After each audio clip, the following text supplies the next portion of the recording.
Good morning, students. Welcome to you in your social science class.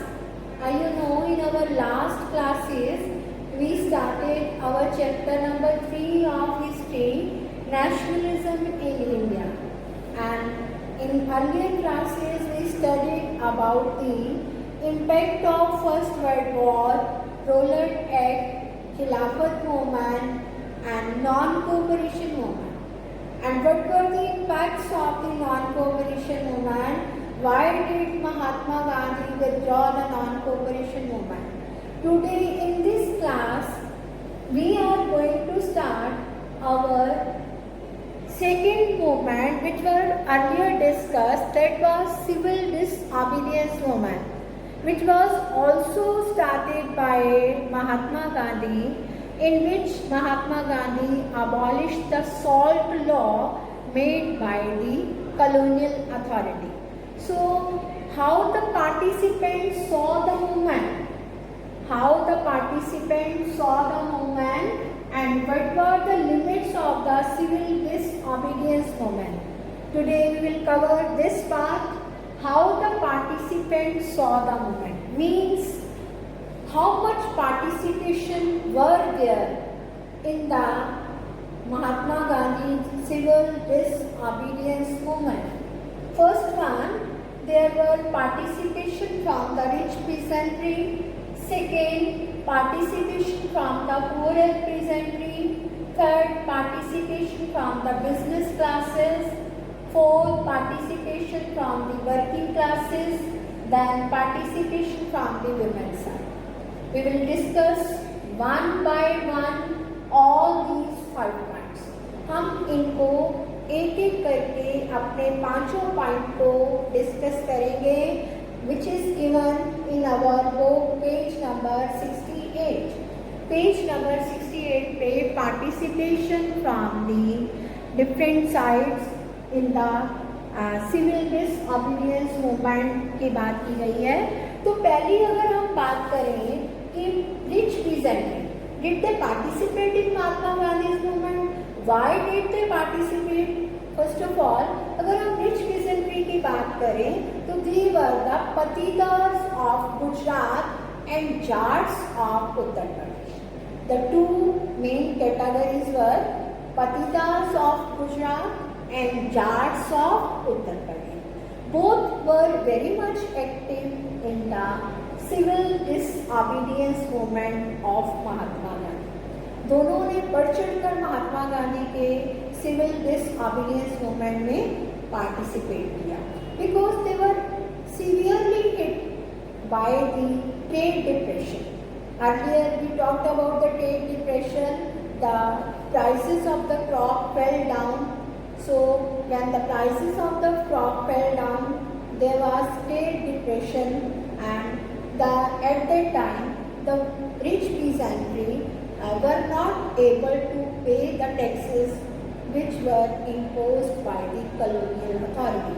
Colonial authorities जिन्होंने बहुत tax लगा दिए थे, revenue, there was great demand of the revenue, but on the other hand rich peasantry were severely hit by the trade depression and their cash crops were not being sold. उनकी जो cash crop थी वो बिक नहीं रही थी, तो they were not in a position to pay the revenue. So they participated in Mahatma Gandhi's civil disobedience movement. Why they participated? They wanted that this revenue, demand of the revenue which was imposed by the colonial authority, that should be not, they are not in a position to pay. So उन्होंने बढ़ चढ़कर महात्मा गांधी के इस movement में participate किया. 1931 में Mahatma Gandhi started this movement, but later on Mahatma Gandhi ने जब पहले स्टार्ट कर दिया था, लेकिन 1931 में when they had gone to London to attend round table conference, but after that when he came back, he started the movement, he restarted it, but this rich peasantry did not participate too much as compared to the earlier time. उतने enthusiasm से उन्होंने participate नहीं किया जितना कि उन्होंने पहले किया था। अगर हम सेकेंड पार्ट की बात करें कि participation from the poorer peasantry, क्या पुअरर पीजेंट्री ने पार्टिसिपेट किया महात्मा गांधी के मूवमेंट में? तो yes, poorer peasantry were also hit by the trade depression, but they were insisting on their one demand, no rent. उन्होंने अपनी एक डिमांड पे वो अड़े रहे, वो थी उन्होंने एक मूवमेंट चलाया नो रेंट का, कि कोई भी वो रेंट पे नहीं करेंगे। बड़े फार्मर्स को जो रिच पीजेंट्रीज हैं, they were working on their farm, और उनको अगर वो लैंड लेते थे तो उनका रेंट पे करना पड़ता था, तो उन्होंने कहा नो रेंट कैंपेन का सपोर्ट किया। और ऐसे में जो पुअरर पीजेंट्री थी, दे फॉर्म सो मेनी, उन्होंने अपनी ग्रुप्स बना लिए थे। जैसे उस टाइम पे कम्युनिस्ट पार्टी ऑफ इंडिया ये ऑलरेडी बन चुकी थी, सीपीआई पहले बन चुकी थी 1925 में, तो this party also supported the cause of poorer peasantry. लेकिन अगर हम कहें कि जो कांग्रेस थी, तो इन पुअरर पीजेंट्री की डिमांड को लेकर ज़्यादा उनको नहीं, they were not worried about the poorer peasantry's demand. उनको लगता था कि अगर वो पुअरर पीजेंट्री की डिमांड को आगे बढ़ाएंगे तो उनके रिच पीजेंट्री से जो रिलेशन है वो उनसे अलूफ हो जाएंगे। अलूफ का मतलब होता है दूर होना, कि उनसे वो अलग हो जाएंगे अगर वो पुअरर पीजेंट्री का साथ देंगे तो। बट इसके बावजूद भी जो पुअरर पीजेंट्री थी, they participated in Mahatma Gandhi civil disobedience movement.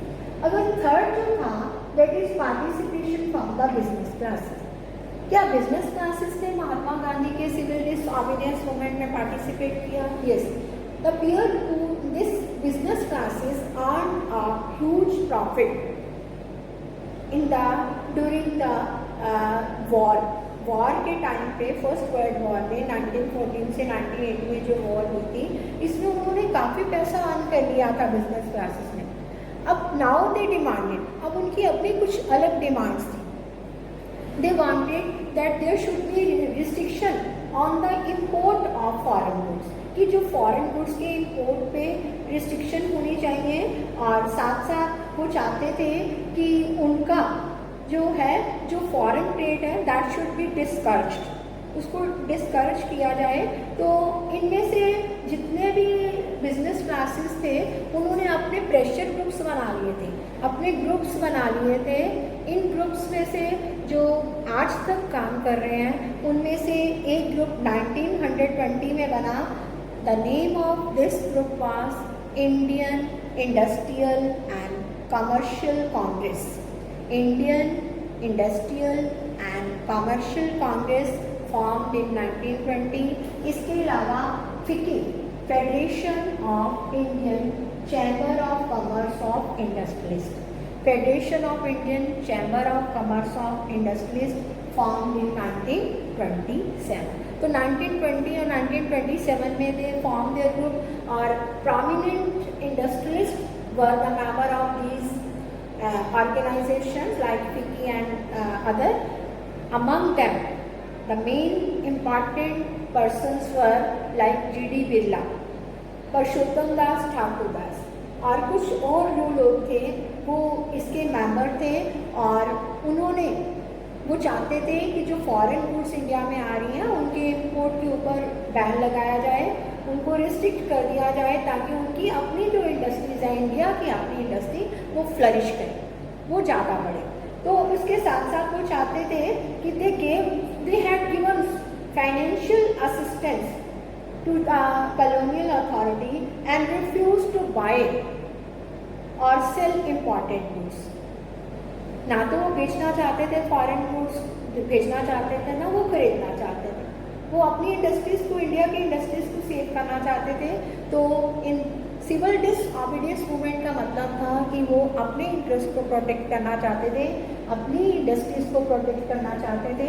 तो उसके बाद later on they participated with great enthusiasm in this movement, but later on जब Mahatma Gandhi ji round table conference attend किए और करने के लिए लंदन गए, और after that he came back, but they did not participate too much in the Mahatma Gandhi's movement. So this was the participation from the business class.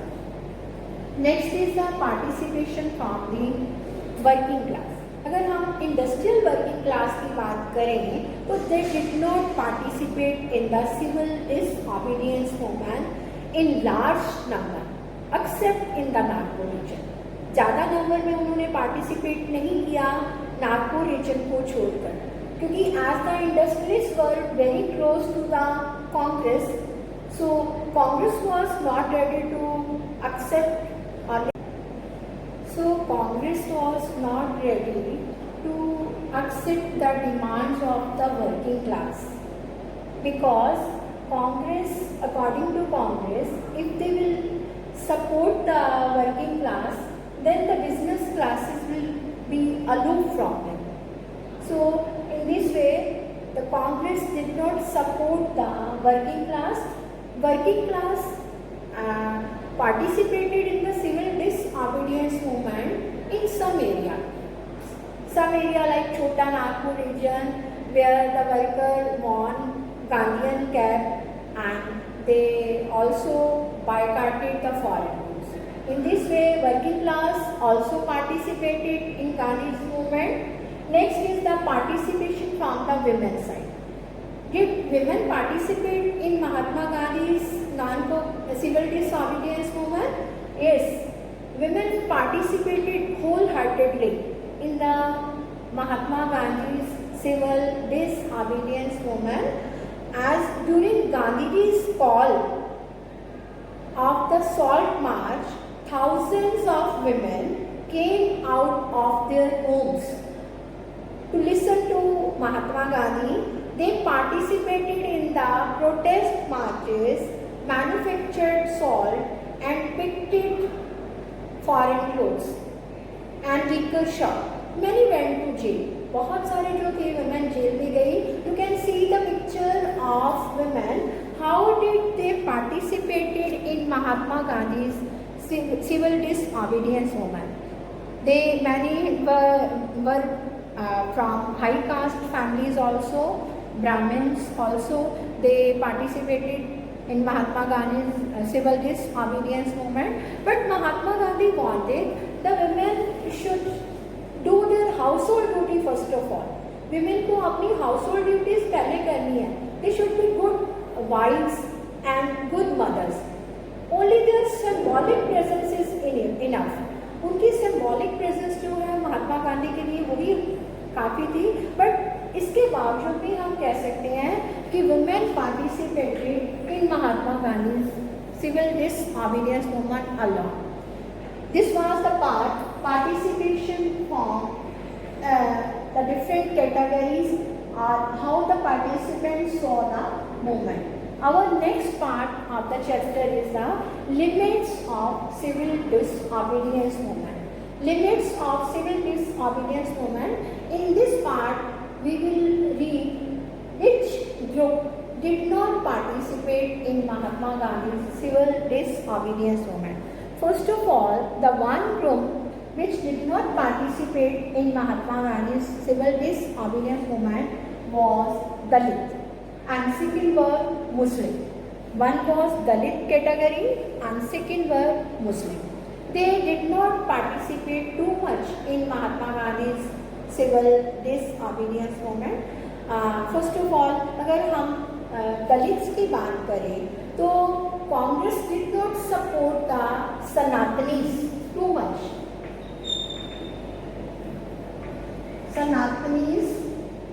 ये सनातनीज जो थे कांग्रेस जो थी उसने सनातनीज के डर से Sanatanis means high caste people, Brahmins, उनके डर से ज़्यादातर क्या किया कि दलित्स की डिमांड को आगे नहीं बढ़ाया.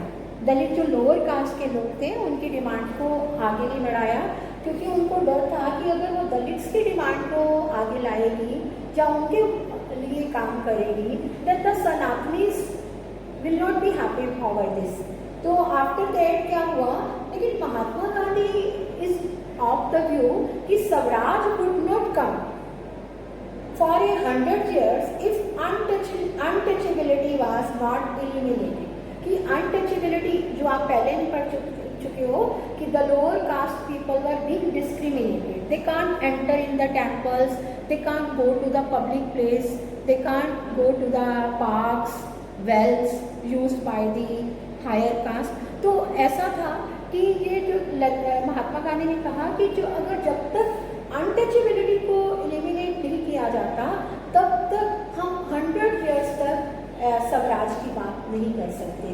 तो Gandhi ji himself dignified the work of the Dalit, उन्होंने उनके काम को डिग्निफाई किया। कैसे किया? He himself clean the toilets. तो उनका काम जो कि दलित करते थे उनका काम उन्होंने महात्मा गांधी ने खुद किया।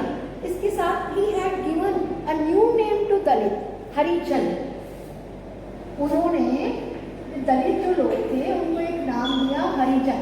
हरिजन मतलब हरि के जन, हरि के जन, हरि मीन्स गॉड्स सन, जन लॉर्ड, गॉड्स जो है पीपल, तो उनको ये नाम उन्होंने दिया। लेकिन कुछ दलित जो कम्युनिटीज थी वो अपनी कुछ डिमांड्स पे अड़ी हुई थी।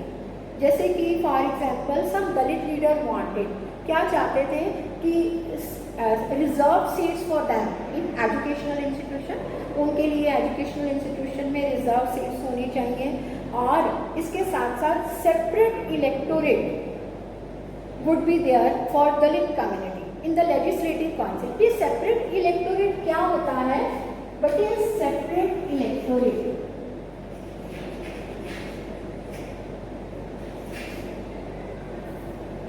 separate electorate जो है इसका मतलब है कि जो दलित हैं, एक दलित कैंडिडेट होगा, सारे दलित उसको वोट देंगे। अगर एक मुस्लिम कैंडिडेट है तो सारे मुस्लिम उसको वोट देंगे और ही और she will be elected. This is called separate electorate. ठीक है, तो इसके अकॉर्डिंग जो कुछ दलित लीडर्स थे, कुछ दलित लीडर्स चाहते थे कि सेपरेट इलेक्टोरेट होना चाहिए दलित के लिए, और एजुकेशनल इंस्टीट्यूशन के लिए उनके लिए रिजर्व सीट्स होनी चाहिए, रिजर्व कोटा होना चाहिए। ठीक है, तो लेकिन अब उसके बाद दलित पार्टिसिपेशन जो सिविल डिसओबीडियंस मूवमेंट में that was limited, particularly in the Maharashtra and Nagpur region, और where organization was quite strong. उनके ऑर्गेनाइजेशन महाराष्ट्र में और नागपुर में काफ़ी स्ट्रॉन्ग थे, लेकिन वहाँ पे भी उनकी लिमिट जो दलित की पार्टिसिपेशन थी दैट वाज लिमिटेड। ऐसे में डॉक्टर B.R. अम्बेडकर जो थे उन्होंने 1930 में इन दलित लोगों के लिए एक जो थी एक एसोसिएशन की फॉर्मेशन की, जिसका नाम था depressed class association. Depressed class association.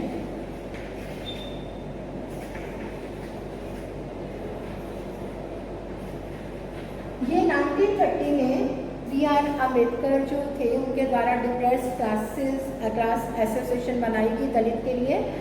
इतने में after that one Poona pact was signed between B.R. Ambedkar and Gandhi ji 1932। ये क्यों पैक्ट साइन हुआ था?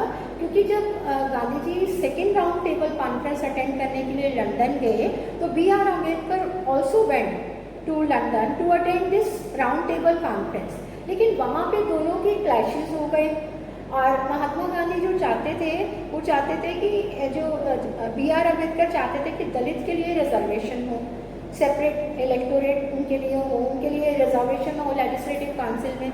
लेकिन महात्मा गांधी चाहते थे कि पूरी इससे क्या होगा कि अगर हम दलित की डिमांड को पूरा करवाना चाहेंगे तो इससे पूरे कंट्री की इंटीग्रेशन में प्रॉब्लम होगी। तो दोनों के क्लैशेस हुए, दोनों वापस आए और इंडिया में आने के बाद दोनों के बीच में एक पैक्ट साइन हुआ जिसका नाम था Poona pact. This was signed between B.R. Ambedkar and Gandhi ji 1932। According to this pact, it gave the depressed classes as which later on known as scheduled classes, scheduled caste को जो दी थी उनके लिए सेपरेट इलेक्टोरेट तो नहीं होगा बट उनके लिए रिजर्वेशन होगी लेजिस्लेटिव काउंसिल में। Some seats will be reserve for the Dalit in the legislative council but they will be elected by general electorate, not on the separate electorate. General electorate क्या होता है कि जैसे एक कैंडिडेट है, any candidate from any group can be there, Hindu can be there, Muslim can be there, Sikh can be there, all the voters will go give vote to him. This is called general electorate. Separate जो मैंने अभी आपको बताया कि एक ही community के लोग जो हैं अपने कैंडिडेट को वोट देंगे। अगर मुस्लिम है तो सारे मुस्लिम इसको देंगे वोट, कैंडिडेट को। मुस्लिम कैंडिडेट है, अगर दलित कैंडिडेट है तो दलित उसको वोट देंगे। तो लेकिन इसके अकॉर्डिंग रिजर्वेशन तो होगी दलित के लिए, लेकिन वो जनरल इलेक्टोरेट के थ्रू उसकी रिजर्वेशन इलेक्ट होगा। ये था होना पे। अब अगला पार्ट है मुस्लिम। क्या मुस्लिम ने महात्मा गांधी के सिविल डिसओबीडियंस मूवमेंट में पार्टिसिपेट किया? तो हम कहेंगे कि जो कुछ मुस्लिम ऑर्गेनाइजेशन थे, they were not responding to the Mahatma Gandhi civil disobedience movement, क्योंकि जब हिंदू महासभा बन गई थी 1920 में, Hindu Mahasabha was formed in 1920, और मुस्लिम लीडर्स को लग रहा था कि Hindu Mahasabha is for the welfare of the Hindus. तो उनको लग रहा था कि उनका इंटरेस्ट जो है वो सिक्योर नहीं है। तो वैसे तो मुस्लिम की जो मुस्लिम लीग थी ऑलरेडी 1906 में वो बन चुकी थी पार्टीशन ऑफ बंगाल के बाद। Partition of Bengal took place in 1905। Then league of जो थी मुस्लिम लीग जो थी 1906 में बनी थी। बट इसके बावजूद भी हिंदूज और मुस्लिम्स के जो रिलेशन थे अब वर्स होते जा रहे थे। दोनों में पार्टीशन जो था वो बढ़ता जा रहा था, टेंशन बढ़ती जा रही थी दोनों में, क्योंकि कुछ मुस्लिम लीडर्स थे, they were demanding a separate state for Muslim, that was Pakistan. उन्होंने पाकिस्तान की डिमांड की थी। ऐसे में रॉयट्स जो थे कई जगह पे बढ़ते जा रहे थे, और दोनों के बीच में जो गैप था कम्युनिटीज़ के बीच में वो बढ़ता जा रहा था। Every riot deepened the distance between the Hindus and the Muslim. ऐसे में मोहम्मद अली जिन्ना जो one of the Muslim league leader, he was willing, उन्होंने ये कहा कि he was willing to give up the demand for separate electorate, कि वो separate electorate की डिमांड को छोड़ देंगे अगर Muslims were given reserved seats in the central assembly and in the they were given representation in their majority provinces, जो जहाँ पे मुस्लिम majority provinces जहाँ पे मुस्लिम के नंबर ज़्यादा है, जैसे कि बंगाल और पंजाब में जहाँ मुस्लिम का नंबर ज़्यादा है, उनको वहाँ पे जो उनकी रिप्रेजेंटेशन ज़्यादा होनी चाहिए उन एरिया में जहाँ पे उनकी लेजिस्लेटिव असेंबली में जहाँ पे मुस्लिम की डोमिनेशन है। तो उन्होंने एक तो सेपरेट इलेक्टोरेट की मुस्लिम के लिए डिमांड की, जो मैंने अभी आपको बताया, जैसे कि दलित डिमांड कर रहे थे, दलित लीडर, और वैसा ही उन्होंने डिमांड किया कि उनके लिए सेपरेट रिजर्वेशन होनी चाहिए मुस्लिम्स के लिए, स्पेशली बंगाल में और पंजाब में जहाँ पे मुस्लिम की मेजॉरिटी है। तो लास्ट में हम ये कहेंगे कि when the civil disobedience movement started, there was atmosphere of suspicion and distrust between the communities के बीच में जो distrust का और सस्पिशन का बहुत ज़्यादा एटमॉस्फेयर था। तो और मुस्लिम्स को लग रहा था कि in India the Hindus are in majority and Muslims are in minority, कहीं उनकी आइडेंटिटी जो है मुस्लिम की वो ख़त्म तो नहीं हो रही मेजॉरिटीज़ के डोमिनेशन में। तो उनको लग रहा था कि जो culture of the Muslim which are in minority would be submerged under the domination of a Hindu majority, कि हिंदू मेजॉरिटी में उनकी जो आइडेंटिटी है वो कहीं सबमर्ज ना हो जाए, तो उन्होंने पार्टिसिपेट नहीं किया। तो this was the second part in which Dalit और जो मुस्लिम्स थे they did not participate in the Mahatma Gandhi civil disobedience movement. तो one part of the chapter is remaining, we will do it in the next class, and all of you are supposed to read the chapter, complete the assignment, geography assignment also, and prepare for your papers very well. All the best to you. Thanks.